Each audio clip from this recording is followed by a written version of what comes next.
Hello students, welcome back to our channel general studies with Anoop K Verma. हम लोग कर रहे हैं Uttar Pradesh public service commission के लिए जो पीसीएस का एग्ज़ाम है आपका, उसकी प्रैक्टिस सेट। ठीक है। और इस सीरीज़ में अभी तक हमने 15 सेट्स कवर कर लिए हैं और ये है हमारा 16वें नंबर का सेट। ठीक है। जैसे कि मैं पिछली कुछ वीडियोज़ में आपको बता रहा हूँ कि ये जो सीरीज़ है, पर्टिकुलर सीरीज़ चल रही है हमारी, ये पीसीएस प्लस जो आपका असिस्टेंट इंजीनियर का एग्ज़ाम है 29 ऑफ मई, ठीक है, उसके लिए भी ये काफ़ी इंपॉर्टेंट रखता है। ठीक है। तो उसके अंदर भी 25 मार्क्स के जो क्वेश्चंस हैं वो आपके जीएस एंड करंट अफेयर के आते हैं, वो भी आप यहाँ से कंसिडर कर सकते हैं। ठीक है। तो चलिए देखते हैं आपके जो 16 नंबर का सेट है उसके अंदर कौन कौन से क्वेश्चंस आने वाले हैं। तो देखिए, पहला क्वेश्चन आपको दिया हुआ है कि विच of the following is an example of true fruit. देखिए, फ्रूट्स जो है बेसिकली दो टाइप्स के डिवाइडेड होते हैं, एक तो ट्रू फ्रूट होता है और दूसरा होता है फॉल्स फ्रूट। ठीक है। एक होता है ट्रू फ्रूट और दूसरा होता है फॉल्स फ्रूट।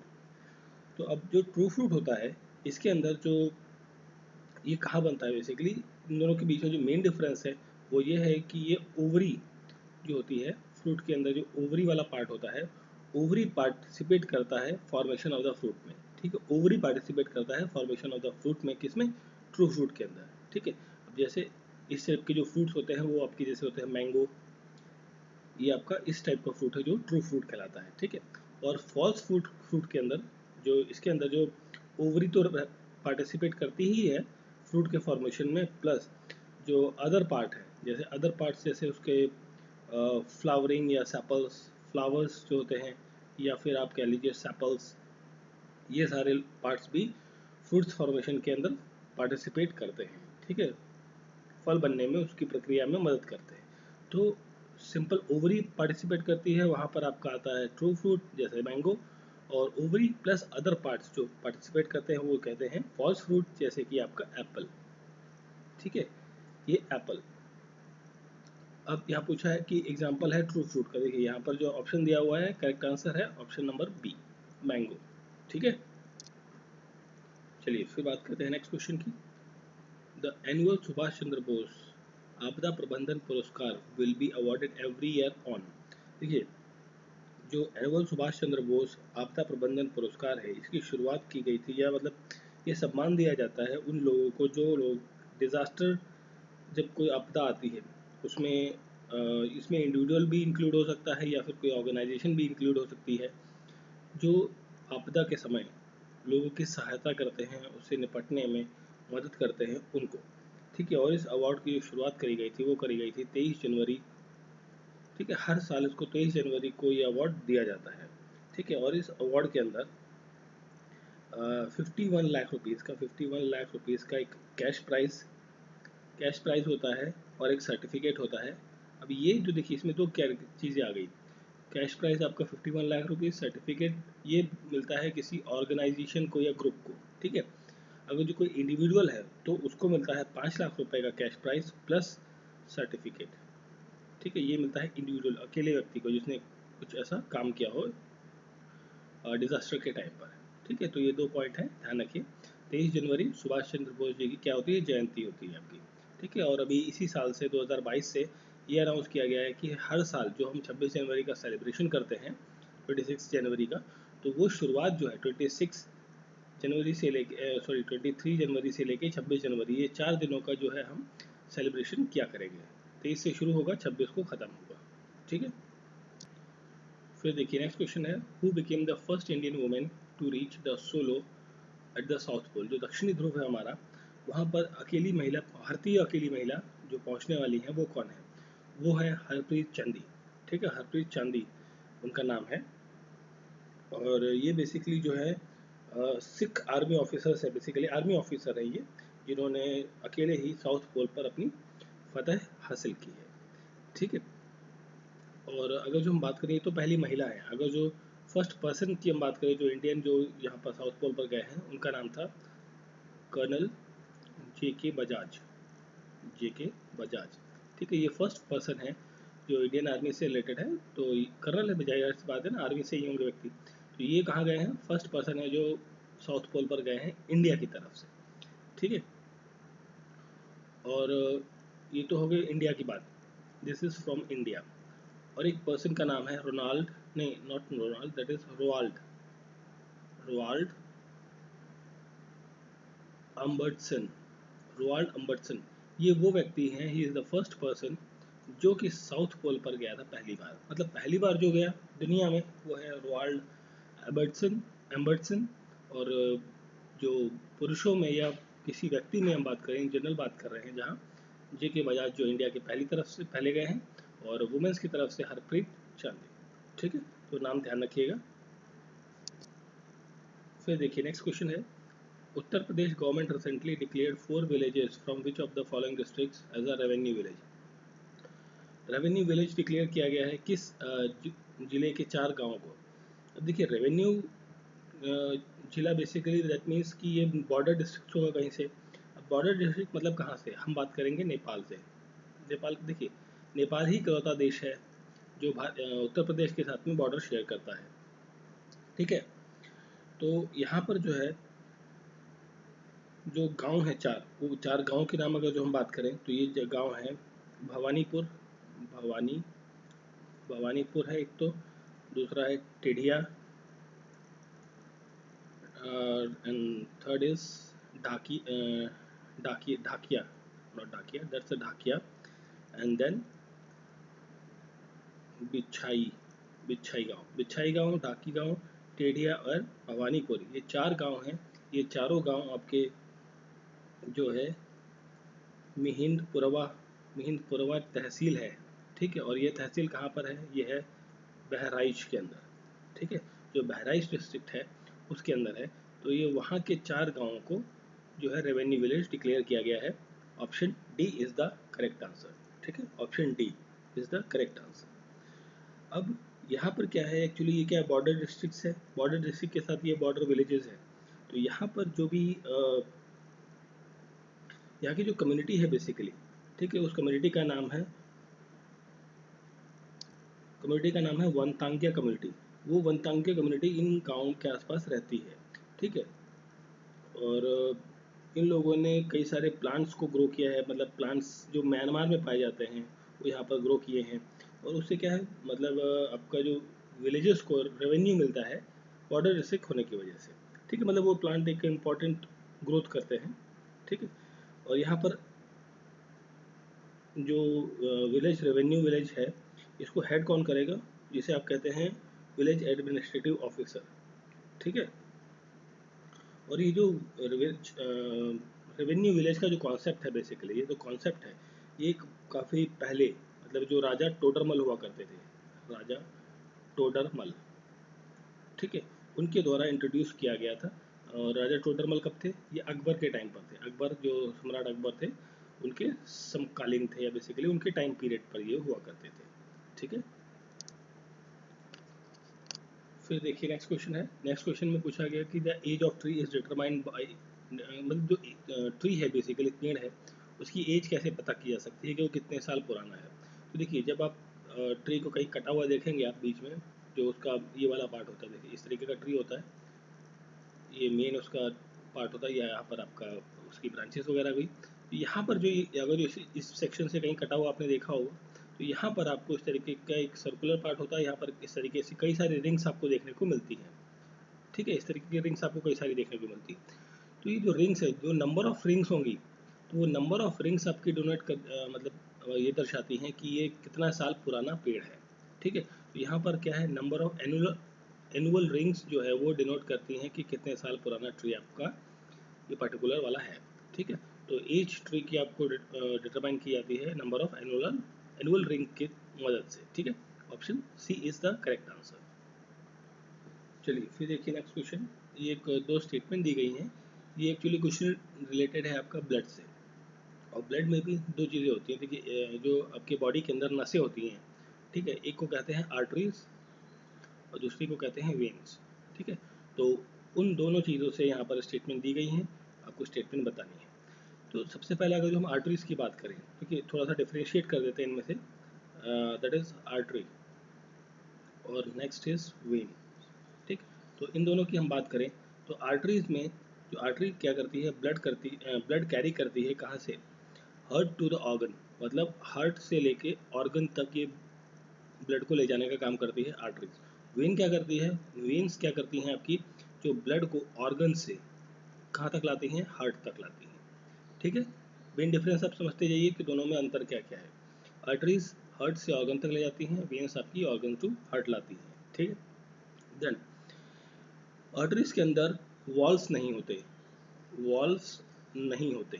ठीक है, वॉल्स मतलब ये होता है ना, जैसे पाइप है आपका, पाइप में एक वॉल सिस्टम है कि भाई इनकमिंग तो है, मतलब चला तो जाएगा वापस नहीं आएगा। इस तरीके का जो वॉलिंग सिस्टम होता है ना, पाइप वगैरह में देखा होगा घरों में आपने, तो उस तरीके का वॉल सिस्टम आपको यहाँ पर देखने को नहीं मिलता। वेन्स के अंदर वॉल सिस्टम होता है। ऑर्गन से हार्ट में चला गया तो लॉक हो गया, वो हार्ट से फिर बाद में आगे की प्रोसेस ही जाएगा, ये नहीं कि वापस आ जाएगा। ठीक है,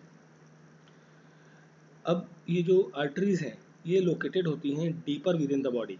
ठीक है, लोकेटेड डीपर मतलब काफ़ी गहराई में बॉडी के अंदर आपको देखने को मिलती है। और वेन्स जो है ये आपका सरफेस ऑफ द स्किन में आपको देखने को मिलती है, surface of skin.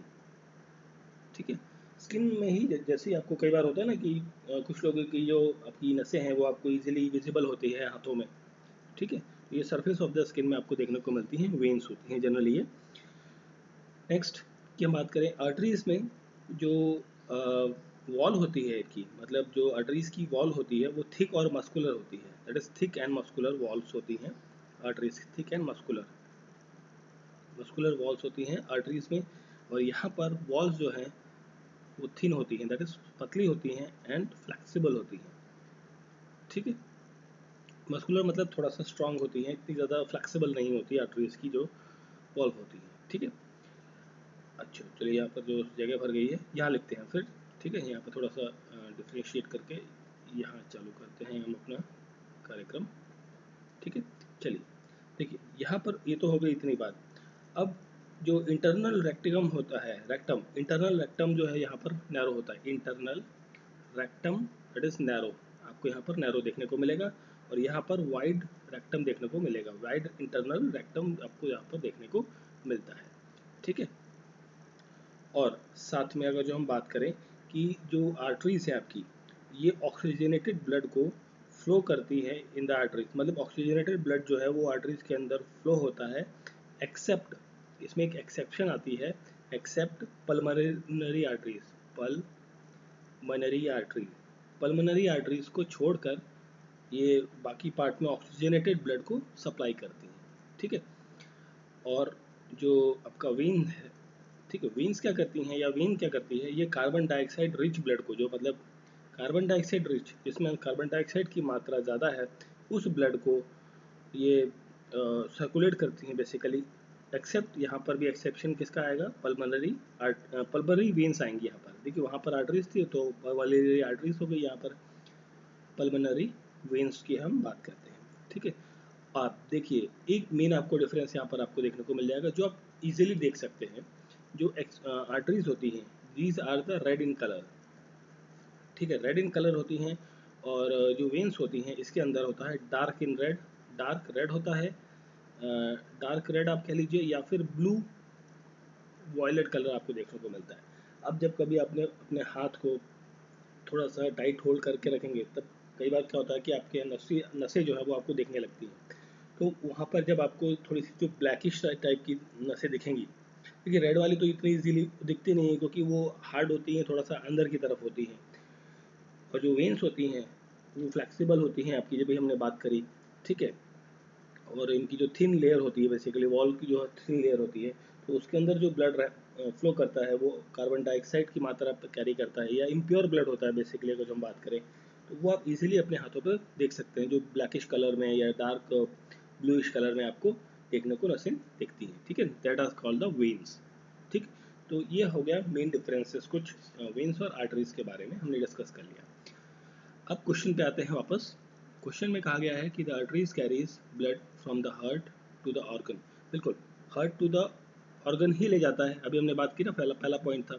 While the veins bring the blood from the organ to organ to the heart. ये स्टेटमेंट तो आपकी सही है, हमने पहला पॉइंट जो डिफ्रेंशिएट किया था वो यही था। सेकंड है arteries are position closer beneath the surface of the skin. देखिए जो आर्टरीज नहीं है, स्किन के पास में कौन सी होती हैं, वेन्स होती हैं, जो आपकी ब्लैक कलर में आपको देखने को मिलती हैं, वो स्किन के पास में होती हैं, और वो वेन्स होती हैं। और आर्टरीज जो है वो डीपर होती है, मतलब यहाँ पर वर्ड को उल्टा कर दिया है, अगर यहाँ पर इन्वर्स कर देते हैं वर्ड को, तो ये ठीक होता, बट यहाँ पर वर्ड इन्वर्स कर दिया है, उसकी वजह से ये स्टेटमेंट क्या हो जाती है आपकी, गलत हो जाती है। क्वेश्चन का correct answer option number A, only one statement is correct. ठीक है, डिफरेंस क्लियर हो गए, स्टेटमेंट क्लियर हो गए। कई सारी चीज़ें मैंने आपको इसलिए बता दी क्योंकि बायो का टॉपिक है, कुछ लोगों को शायद कुछ डाउट्स रहते हैं, तो वो चीज़ें क्लियर हो जाएंगी। तो इस टाइप का जो भी क्वेश्चन आएगा तो उसमें आपका गलती नहीं होगी। ठीक है, फिर देखिए नेक्स्ट क्वेश्चन है आपको, ये बेसिकली रिसर्च सेंटर्स हैं ये सारे। कौन सा रिसर्च सेंटर कहाँ पर है आपको मैच करना है। देखिए, नेशनल बोटानिकल रिसर्च इंस्टीट्यूट, इसे आप पूरा ना लिख के मैंने शॉर्ट में लिख दिया था, इसे शॉर्ट में कहेंगे NBRI, national botanical research institute. ये आपका कहाँ लोकेटेड है, this is located in Lucknow. ठीक है, tobacco, central tobacco research institute. ठीक है, जो टोबैको पर रिसर्च होती है जहाँ पर, उसका जो इंस्टीट्यूट है जिसे आप शॉर्ट में कहते हैं CTRI। ठीक है, ये है आपका राजमंड्री। राजमंड्री कहाँ है, this is in Andhra Pradesh, Andhra Pradesh के अंदर है राजमंड्री। आपने साउथ की मूवीज में काफ़ी नाम सुना होगा राजमंड्री। ठीक है, सेंट्रल फूड टेक्नोलॉजी, जो सेंट्रल फूड रिसर्च टेक्नोलॉजी है बेसिकली ये। तो इसका जो फुल फॉर्म होगा, आई मीन शॉर्ट फॉर्म हम जो यूज़ करते हैं, दैट इज सेंट्रल CFTRI। इसका जो हेडक्वार्टर है ये कहाँ पर है, that is in Mysore, Mysore Karnataka के अंदर है, कर्नाटक। लास्ट बचता है सेंट्रल पोटैटो रिसर्च इंस्टीट्यूट, इसको आप कहते हैं CPRI, central potato research institute. इसका हेडक्वार्टर है आपका शिमला। तो देखिए यहाँ पर जो कॉम्बिनेशन बना आपका, तो कॉम्बिनेशन बना बोटानिकल के साथ आप लखनऊ जा रहे हैं, that is A to 3। Tobacco के साथ आप राजमंड्री जा रहे हैं। ठीक है, तो B का हो जाता है आपका 4, C के साथ फूड वाला है आपका मैसूर में, that is 1, and D is 2। ठीक है, तो 3, 4, 1, 2 इज द करेक्ट कॉम्बिनेशन इस पर्टिकुलर क्वेश्चन के लिए। ठीक है, अब ये तो हो गए 4 पॉइंट। इसके साथ साथ कुछ और भी चीज़ें हैं, जैसे एक होता है ICAR, ये होता है Indian council for of agriculture research. इसके हेडक्वार्टर्स कहाँ पर आपको देखने को मिलते हैं, न्यू दिल्ली के अंदर। देन है आपका IARI। ठीक है, this is agriculture research, sorry, Indian agricultural research institute. इसके भी हेडक्वार्टर्स कहाँ पर हैं, न्यू दिल्ली के अंदर आपको देखने को मिलते हैं। एक होता है FRI, फॉरेस्ट रिसर्च इंस्टीट्यूट। इसके हेडक्वार्टर्स आपको देहरादून, देहरादून उत्तराखंड की जो कैपिटल है वहाँ पर आपको देखने को मिलते हैं। ठीक है, और लखनऊ की हम बात कर रहे थे, तो लखनऊ में एक और इम्पॉर्टेंट चीज़ है जिसे कहते हैं IISR। IISR क्या होता है, this is the Indian institute of sugar कीन रिसर्च। शुगर कीन पर जो रिसर्च होती है वो कहाँ पर होती है, लखनऊ के अंदर होती है। ठीक है, और एक होता है CRRI, तो ये होता है central rice research institute. Rice पर जो रिसर्च इंस्टीट्यूट है वो है आपका कटक, कटक के अंदर। ठीक है, तो ये कुछ और इम्पोर्टेंट रिसर्च इंस्टीट्यूट थे जो मैंने आपके साथ डिस्कस कर लिए। फिर देखिए नेक्स्ट क्वेश्चन है, विच of the following is not correctly matched. Correctly match नहीं है कौन सा। देखिए यहाँ पर दिया है प्रोटीन, और यहाँ पर दिया है किस टाइप का प्रोटीन है। प्रोटीन आपके 3 टाइप के हैं, सिंपल प्रोटीन, कॉन्जुगेटेड प्रोटीन और डिराइव्ड प्रोटीन। ठीक है, अब देखिए जो सिंपल प्रोटीन होता है यहाँ पर, सिंपल प्रोटीन जो है बनता है जनरली अमीनो एसिड से। ठीक है, अमीनो एसिड से। अमीनो एसिड ही एक मतलब इकलौता ऑप्शन होता है यहाँ पर, सिर्फ अमीनो एसिड से जो बना हुआ प्रोटीन होता है वो कहलाता है आपका सिंपल प्रोटीन। अब सिंपल प्रोटीन के कुछ एग्जांपल की हम बात करें तो वो होता है एल्ब्यूमिन। एक तो होता है एल्ब्यूमिन और दूसरा है एल्ब्यूमोनॉइड, एल्ब्यूमोनॉइड, और देन ग्लोब्यूलिन, ग्लोब्यूलिन। ठीक है, तो ये these are the 3 examples of simple protein जो कि अमीनो एसिड से बने हुए होते हैं। नेक्स्ट है कॉन्जुगेटेड प्रोटीन। तो कॉन्जुगेटेड प्रोटीन जो है इसके अंदर कॉम्बिनेशन ऑफ इनी मॉलिक्यूल्स आपको देखने को मिलता है other than the protein. Protein के अलावा, मतलब other than the protein, other than protein, protein के अलावा कुछ और मॉलिक्यूल्स के कॉम्बिनेशन आपको देखने को मिलता है, उसे कहते हैं कॉन्जुगेटेड प्रोटीन्स। जैसे कि for an example nucleo protein होता है एक, न्यूक्लियो प्रोटीन। ठीक है, और एक की बात करें तो ग्लाइकोप्रोटीन भी आपका इसका एग्जांपल बनता है, ग्लाइकोप्रोटीन। और एक होता है क्या नाम है उसका, फॉस्फो, हाँ, phospho protein, phosphoprotein. Nucleoprotein, glycoprotein and phosphoprotein are the example of conjugated proteins. अब यहाँ पर एक और टर्म आ जाता है डिराइव्ड प्रोटीन। क्या होता है, देखिए डिराइव्ड प्रोटीन जो है ये पार्शियली बेसिकली फिजिकल या केमिकल प्रोसेस से, ठीक है, ये मीन से नेचुरल प्रोटीन को बनाया जाता है। मतलब एक नेचुरल प्रोटीन जो है, देखिए नेचुरल प्रोटीन जो हुआ एक, ठीक, उस नेचुरल प्रोटीन से एक्सट्रैक्ट किया जाएगा बाय फिजिकल प्रोसेस और आइदर केमिकल प्रोसेस, ठीक है, मतलब एक प्रोटीन है उससे दूसरा प्रोटीन बनाया गया आपका, ठीक है, तो वो कहलाता है आपका डिराइव्ड प्रोटीन। और इसके एग्जांपल की हम बात करें तो वो होते हैं पेप्टोन्स, पेप्टाइड्स, ठीक है, पेप्टाइड ना आपने नाम सुना होगा, पेप्टोन, पेप्टाइड्स और प्रोटीज, प्रोटीएज, ठीक है, these are the examples of derived protein, ठीक है। अब बात करते हैं क्वेश्चन पर। तो क्वेश्चन में आपसे कहा गया है कि करेक्टली मैच नहीं है। देखिए एल्बुमिन सिंपल प्रोटीन अभी हमने यहाँ पर बात करी, ये रहा दिया हुआ है, तो ये तो मैच आपका सही है। फॉस्फोप्रोटीन कॉन्जुगेटेड है, देखिए फॉस्फोप्रोटीन आपका न्यूक्लियोप्रोटीन और ग्लाइकोप्रोटीन जो है कॉन्जुगेटेड का है, ये ऑप्शन भी मैच होता है। ग्लोबुलिन आपका डिराइव प्रोटीन दिया हुआ है यहाँ पर, देखिए ग्लोबुलिन जो है ये आपका सिंपल प्रोटीन के अंदर आता है, ना कि डिराइव प्रोटीन के अंदर। और न्यूक्लियो प्रोटीन आपका कॉन्जुगेटेड है, बिल्कुल सही। तो यहाँ पर जो करेक्टली मैच नहीं है, नॉट पूछा है, तो that is option number C is the correct answer, ठीक है। फिर देखिए नेक्स्ट क्वेश्चन है, at what temperature Celsius and Fahrenheit scale attains the same value. देखिए किस टेम्परेचर पर सेल्सियस और फ़ारेनहाइट जो है वो एक ही वैल्यू पर आपको मिलेंगे, मतलब किस टेम्परेचर पर उन दोनों की वैल्यू जो है वो ऑलमोस्ट सेम हो आपको देखने को मिलेगी। तो इसके लिए छोटा सा रिलेशन है, आप ध्यान भी रख सकते हैं और इतना इंपॉर्टेंट नहीं है, बट मैं आपको डिस्कस कर देता हूँ। That will be the C, that is degree Celsius is equals to 9/5 into degree Celsius plus 32। ये एक रिलेशन है, इसको आप सॉल्व आउट करेंगे, जब आप इसको इधर ले जाएंगे और फिर इसको सॉल्व करेंगे तो यहाँ पर जो c की वैल्यू आएगी, c विल कम 32 माइनस में आएगा, ठीक है, या इसको आप इधर ले जाइए तो माइनस में आएगा इंटू 5/4 के साथ, then you will solve it out, c degree is equals to -40 degree. एक तो ये हो गया आपका, यही चीज़ आपको करनी होगी किसके साथ, फ़ारेनहाइट के साथ। तो फ़ारेनहाइट में रहेगा आपका f is equals to 9/5 into, it is 9/5 into Fahrenheit plus 32। तो सेम चीज़ आप यहाँ भी करेंगे तो आपको f फ़ारेनहाइट जो है वो भी कितना मिलेगा, -40 डिग्री। तो यहाँ पर जो करेक्ट आंसर हो गया, तो ये पूछा किस टेम्परेचर पर फ़ारेनहाइट और सेल्सियस दोनों स्केल में सेम वैल्यू आपको देखने को मिलेगी, वो होता है -40 डिग्री। यहाँ करेक्ट आंसर होगा ऑप्शन नंबर बी, -40 डिग्री, ठीक है। तो ये थे कुछ इंपॉर्टेंट क्वेश्चंस आपके प्रैक्टिस सेट नंबर 16 के। तो आई होप सो क्वेश्चंस आपको समझ में आए होंगे, अच्छे लगे होंगे, तो प्लीज़ चैनल को लाइक, सब्सक्राइब और बेल आइकन प्रेस करें। मिलते हैं नेक्स्ट वीडियो में। Thank you for watching.